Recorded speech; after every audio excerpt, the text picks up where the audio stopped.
அனைவருக்கும் வணக்கம். இது போர் தொழில். தமிழ்நாட்டையே உலுக்கி இருக்கின்ற தூத்துக்குடி சாதிய ஆணவ படுகொலை, தமிழர்களை தொடர்ச்சியாக தலைகுனிய வைக்கின்ற சாதிய மனோபாவங்கள், சாதிய ஆணவ படுகொலைகளை தடுக்க ஏன் தனிச்சட்டம் தேவைப்படுகிறது, இதையெல்லாம் பத்தி தான் இன்னைக்கு நாம பார்க்க இருக்கிறோம்.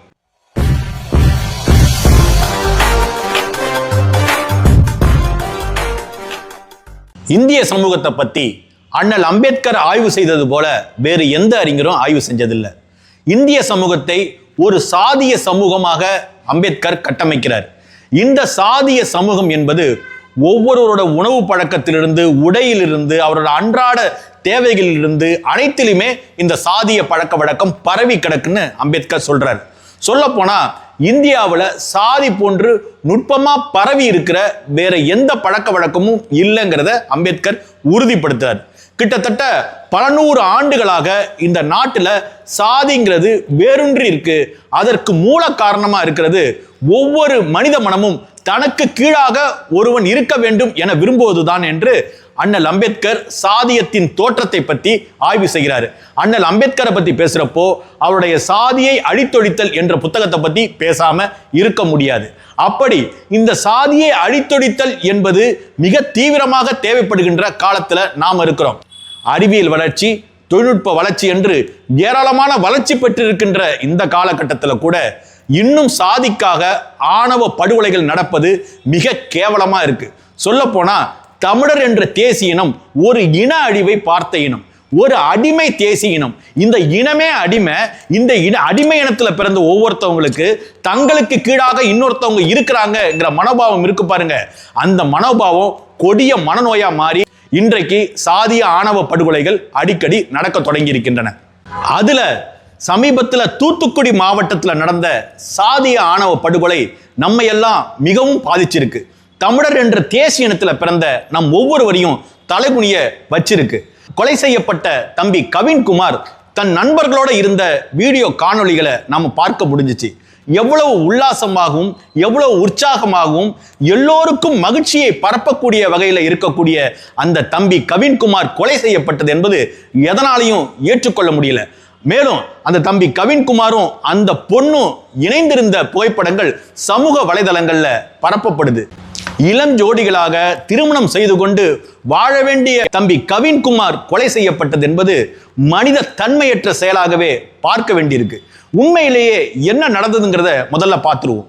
தூத்துக்குடி மாவட்டம் ஏரல் அருகே உள்ள ஆறுமுகமங்கலத்தை சேர்ந்த சந்திரசேகரன் தமிழ்ச்செல்வி தம்பதியரோட மகன்தான் கவின் செல்வன் என்கின்ற கணேஷ்.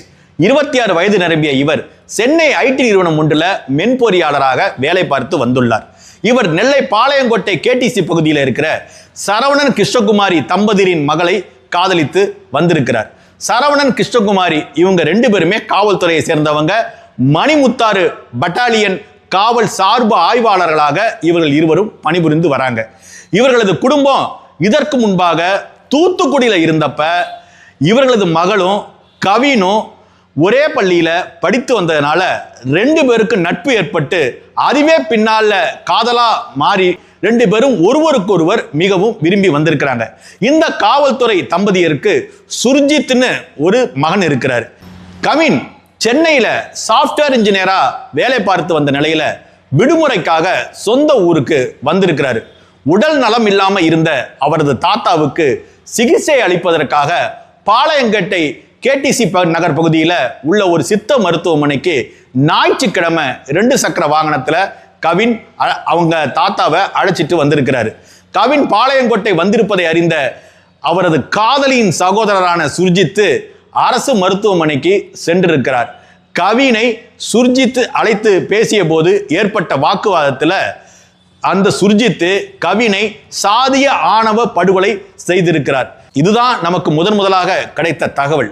பிறகு கவினோட அப்பா இந்த வழக்குல ஒரு முக்கியமான வாக்குமூலம் கொடுத்திருக்காரு. அவர் என்ன சொல்றாருன்னா, வாங்க பேசிப்போன்னு சொல்லி கவினையும் கவினோட அம்மாவையும் பேச அழைத்ததாகவும், கவினோட அம்மா வீட்டுக்குள்ள சென்று விட்டதாகவும், கவின்ட்ட வாசல நின்று பேசி கொண்டிருந்த சுர்ஜித் அவர் முகத்துல மொளாப்பொடி வீசி எரிஞ்சிட்டு அவரை அறிவாளால் வெட்டி கொலை செய்ததாகவும் அவங்க அப்பா திடுக்கிடும் ஒரு வாக்குமூலத்தை கொடுத்திருக்கிறார். இந்த வழக்குல சுர்ஜித் இப்போ கைது செய்யப்பட்டிருக்கிறாரு. சுர்ஜித்தோட பெத்தவங்களும் இந்த கொலைக்கு ஒரு காரணமா அமைஞ்சிருக்கிறதுனால அவர்கள் காவல்துறையை சேர்ந்தவர்களாக இருந்தாலும் கூட அவர்களும் கைது செய்யப்பட வேண்டும் என கவின் தரப்பிலும் மற்றும் எல்லா அரசியல் தலைவர்களும் வேண்டுகோள் வச்சிருக்கிறாங்க. இப்படி தொடர்ச்சியாக சாதிய ஆணவ படுகொலைகள் நடப்பதற்கு பின்னாடி என்ன மனநிலை இருக்குதுங்க? சாதிங்கிறது தமிழரோட பண்பாட்டிலேயோ வரலாற்றிலேயோ எங்கேயுமே கிடையாது. அதுவும் சாதிய ஏற்றத்தாழ்வுங்கிறது ஒரு மனநோய். சுயசாதி பெருமிதம் கொண்டு மற்ற சாதிகளை இழிவாக நினைக்கின்ற போக்கு தமிழ்நாட்டில் தொடர்ச்சியாக இருந்து வருகிறது. சாதியை ஒழிக்க, சமூக நீதியை காக்க திராவிட இயக்கம் கட்டப்பட்ட தமிழ்நாட்டில் தான் சாதிய கூர்முனைகள் அடிக்கடி மோதி முரண்பட்டு கொள்கிறாங்க. காரணம் என்னன்னா, எப்போதுமே திராவிட கட்சிகள் இரண்டு பெரிய சாதிகளை மோதவிட்டு அதன் மூலமாக பலன் பெறுகிற அதிகாரத்தை தக்க வைத்துக் கொள்கிற அமைப்புகளாக இருந்து வருகின்றன. இதன் விளைவு இந்த நொடி வரைக்கும் சாதியத்தின் பெருமித நிலைகள் இங்கே காப்பாற்றப்பட்டு வருகின்றன. சாதிங்கிறது ஒரு கொடிய மனநோய்ங்க.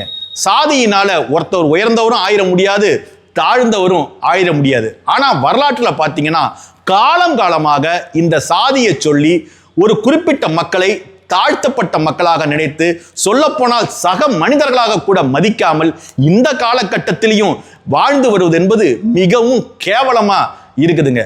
இப்ப பாத்தீங்கன்னா தம்பி கவின் சாஃப்ட்வேர் இன்ஜினியர் வேலை பார்த்திருக்கிறாரு. மாசம் 1.5 லட்சம் ரூபாய் சம்பாதிச்சிருக்கிறாரு. அந்த தம்பியை பார்க்கிறப்பே தெரியுது அவர் மிகவும் கல்வி அறிவு பெற்ற நாகரிகமுடைய ஒரு இளைஞர்னு. கல்வியில அவர் கோல்டு மெடலிஸ்ட். இப்படி எல்லா விதமான தகுதிகளும் இருந்து தான் நினைத்த பெண்ணை, தன்னை உயிருக்குயிராக காதலிக்கின்ற ஒரு பெண்ணை திருமணம் செய்து கொள்ள முடியாத ஒரு நிலைமை ஏன் ஏற்படுதுன்னா இந்த சாதிய ஏற்றத்தாழ்வு. இந்த சாதிய ஏற்றத்தாழ்வு ஒரு மனநோயா மாறி அந்த சுர்ஜித்ங்கிற இளைஞனை இன்னைக்கு கொலைகாரனா மாத்தி நிறுத்திருக்கு. எனவேதான் இந்த சாதிய ஆணவ மனோபாங்கினை கட்டுப்படுத்துவதற்கு தீவிரமான சட்டங்கள் தேவைப்படுதுங்க. நீண்ட காலமா தமிழ்நாட்டில் பல்வேறு சாதிய ஆணவ படுகொலைகளே நடந்துகிட்டே இருக்கு. சொல்லப்போனா இளவரசன் திவ்யா, கௌசல்யா சங்கர், இந்த வரிசையில நம்ம பார்த்துக்கிட்டே இருக்கலாம். இதெல்லாம் ஊடகங்கள்ல வந்த, பத்திரிகைகள்ல வந்த செய்திகள். ஆனா ஊடகங்கள்ல வராம, பத்திரிகைகளுக்கு தெரியாம இன்னமும் ஒவ்வொரு ஊர்லயும் சாதிய ஆணவ படுகொலைகள் நடந்து கொண்டே இருக்கிறது. இதற்கு தீவிரமான சட்டங்கள் தேவையா இருக்கு. இதை தடுக்கணும்னா சாதிய ஆணவ படுகொலையை தடுப்பதற்கு தனிப்பட்ட சட்டம் ஒன்று தேவையா இருக்கு. சாதாரண கொலை வழக்கை விட சாதிய ஆணவ படுகொலை என்பது மிகவும் உச்சபட்ச குற்றமாக கருதப்பட்டு இதன் வழக்கு விசாரணைகள் சாதாரண கொலை வழக்கு போல நீண்ட காலம் நடைபெறாமல் உடனடியாக அந்த வழக்கு விசாரணை ஏறக்குறைய ஒரு 3 மாதத்துக்குள்ள முழு விசாரணையும் நடைபெற்று தீர்ப்பு வழங்கும்படியான ஒரு தீவிரமான சட்டம் இந்த சாதிய ஆணவ படுகொலையை தடுப்பதற்கு தேவைப்படுதுங்க. ஏற்கனவே கொலை குற்றங்களுக்கென தனிப்பட்ட சட்டங்கள் இருக்கும்போது சாதிய ஆணவ படுகொலைக்குன்னு ஏன் தனிச்சட்டம் தேவையா இருக்குன்னா, சாதாரணமான கொலை குற்றங்கள்ல கொலை குற்றவாளி தப்பிப்பதற்கான வாய்ப்புகள் அதிகமாக இருக்கின்றன. அது போன்ற ஓட்டைகளை அடைத்து சாதிய ஆணவ படுகொலைகளை தடுக்கும் விதமாக சட்டம், ஒரு இறுக்கம் வாய்ந்த ஒரு சட்டம் இங்கே தேவையா இருக்குதுங்க. சட்டத்தின் வாயிலாகத்தான் வரலாறு முழுக்க பல்வேறு குற்றங்கள் இங்கே தடுக்கப்பட்டிருக்கின்றன, பல்வேறு மூட நம்பிக்கைகள் தகர்க்கப்பட்டிருக்கின்றன. இந்திய சமூகத்தை பொறுத்த வரைக்கும், குறிப்பா தமிழ்நாட்டை பொறுத்த வரைக்கும், பெண்ணுங்கிறவ தான் சாதியை காப்பாற்றுற ஒரு முக்கியமான கருவியா கருதப்படுறா. அதற்கு காரணம் என்னன்னா, பெண் வைத்துதான் ஒரு குடும்பத்தின் பெருமிதமானது கட்டமைக்கப்படுகிறது. எனவே ஒரு பெண் சாதியை கடந்து காதல் செய்தால் அவள் அந்த குடும்பத்தின் பெருமித நிலைகளை உடைத்து விடுவதாக, சொல்ல போனால் அதோட பெருமைகளை தகர்த்து விடுவதாக எல்லாரும் நினைக்கிறாங்க. அதனால தான் இந்த சாதிய ஆணவ படுகொலைகள் நடைபெறுது. இந்த சாதிய ஆணவ படுகொலை நடைபெறுவதற்கான மிக முக்கியமான காரணம் என்னன்னா, இது போன்ற தன் குடும்பத்தை சேர்ந்த ஒரு பெண் இன்னொரு சாதியை சேர்ந்த ஒரு ஆணை காதலிக்கும் போது இதனால் தங்களுக்கு சமூகத்தில் அந்த பெருமைக்கு இழுக்கு நேர்ந்துருமோ, தங்களது உயர்ந்த சாதியின் பெருமைக்கு கேடு விளைந்துருமோ என்றெல்லாம் நினைத்துக்கிட்டு இந்த சாதிய ஆணவ படுகொலை குற்றங்கள்ல ஈடுபடுறாங்க. சாதிய ஆணவ படுகொலை வழக்குகள்ல மிக முக்கியமாக கருதப்படுற கோகுல்ராஜ் கொலை வழக்கை நம்ம எடுத்து பார்த்தாலே தெரியும். எவ்வளவு கொடூரமாக கொலை செய்து அந்த கோகுல்ராஜின் தலையை வெட்டி தண்டவாளத்தில் வச்சுட்டு போகிற அந்த ஒரு மனோபாவம், அந்த அளவுக்கு ஒரு மனிதனை கொலை செய்து அவனை சிதைத்து அதை அதன் மூலமாக இவர்கள் எந்த சாதியை காப்பாற்ற போகிறார்கள் என்கிற கேள்வி நமக்கு எழாம இல்லை. அப்படி சாதி என்பது காப்பாற்றக்கூடிய அளவுல பெருமிதமிக்க ஒன்றாக இருக்கிறதா என்று சொன்னால் சத்தியமா கிடையாது. சுய சாதி பற்றி என்பது இருக்கிறதுலேயே ஒரு மோசமான இழு நோய்ங்க. எத்தனையோ சாதி மறுப்பு செய்த தம்பதிகள் மிகவும் வசதியாக சமூகத்தில் புகழக்கூடிய வகையில் வாழ்ந்து வருவதை நம்ம நிஜ வாழ்க்கையில் பார்த்துக்கிட்டு தான் இருக்கிறோம்.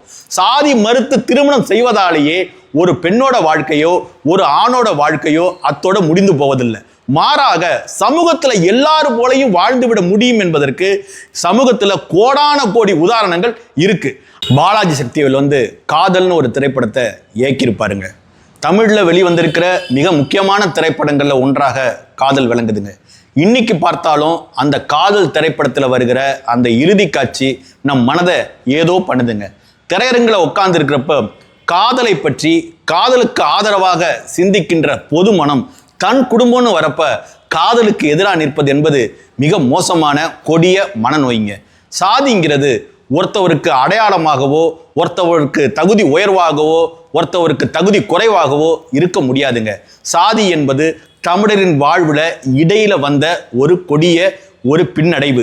அந்த பின்னடைவிலிருந்து தமிழர்கள் தப்பிக்கணும்னா சுயசாதி பெருமிதத்தை விட்டு ஒழிக்கணும். கோகுல்ராஜ் சுவாதி, இளவரசன் திவ்யா, கௌசல்யா சங்கர், இப்போ இன்னைக்கு கவின்குமார் என்று தொடர்ச்சியாக நடந்து வருகிற சாதிய ஆணவ படுகொலைக்கு ஒரு முற்றுப்புள்ளி வைக்கணும்னா இந்த சாதிய ஆணவ படுகொலையை தடுப்பதற்கு கடுமையான சட்டத்தை ஆளுகின்ற திமுக அரசு உடனடியாக இயற்றணும்னு சொல்லி நாம் தமிழர் கட்சியின் தலைமை ஒருங்கிணைப்பாளர் அண்ணன் சீமான் உள்ளிட்ட அரசியல் கட்சி தலைவர்கள் தமிழ்நாட்டு அரசை வலியுறுத்தி இருக்கிறாங்க. இந்த தலைமுறையை சேர்ந்த தமிழர்கள் தங்கள் கண் முன்னாடியே ஒரு இன அழிவை பார்த்தவங்க. சொல்ல போனால் தமிழர் என்ற காரணத்தினாலேயே அழித்து ஒழிக்கப்பட்ட காட்சிகளை தங்கள் கண்களால் பார்த்த இந்த தலைமுறையை சேர்ந்த தமிழர்கள் தாங்கள் ஒரு அடிமை தேசிய இனம் என்பதை உணர்ந்து கொள்ளணும்.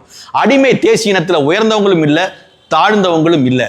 அதை உணர்ந்து கொண்டு இனிமேலாவது இந்த சாதிய ஆணவ படுகொலைக்கு எதிராக எல்லா தமிழர்களும் ஒருங்கிணைந்து ஒத்திசைவோடு ஒரே மனப்பாங்கோடு எதிர்ப்பு நிலையில கையை உயர்த்தி நின்றால் சாதிய ஆணவ படுகொலையை ஒழித்த சமூகமாக தமிழ் சமூகம் விளங்கும். என்றென்றும் சாதிகள் ஒழிக, எல்லா காலத்திலும் காதல் வாழ்க.